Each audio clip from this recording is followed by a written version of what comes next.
This was a very interesting speech, I think reflecting the fact that we are at a potentially very significant moment in terms of the South China Sea dispute and the impending judgment by the arbitration panel in The Hague in the case brought by the Philippines against China over their disputed claims in the South China Sea.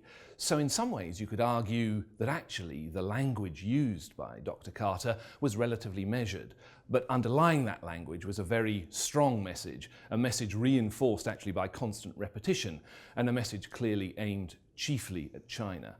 So the United States, as far as Mr. Carter was concerned, absolutely supports a principled and inclusive security system. And he said that as far as the United States was concerned, this wasn't aimed against anybody, and potentially China could be part of that and the United States would welcome that. But by implication, if China carries on with the activities it has been undertaking up to now, it risked excluding itself from that system. The other complementary message, as far as Dr. Carter was concerned, was that the United States is not going anywhere.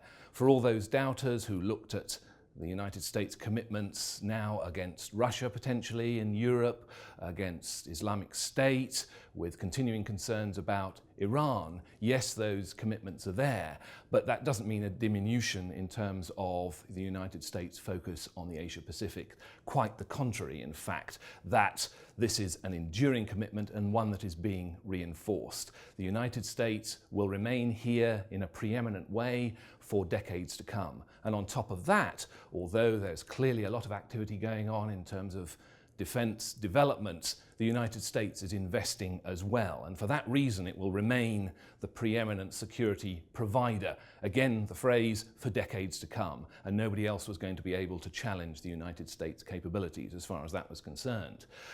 What we didn't get from Dr. Carter, perhaps not surprisingly, was any clues as far as what the options might be for the United States if China takes a defiant approach and a defiant response to what is expected to be a judgment from The Hague that probably isn't going to, in large part, go in its favour.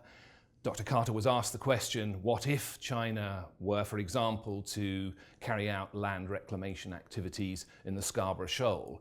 He said that would be provocative and destabilising. He hoped it wouldn't happen, and it potentially would exclude China and isolate it even more, and it would lead to a response from the United States and from others in the region. But beyond repeating the mantra that he has used many times, that the United States would fly, sail and operate anywhere that it is entitled to in international law, there were no other clues as to what options might be on the table. That will clearly remain a matter of some speculation as the next few weeks, the next few critical weeks perhaps, in this dispute unfold.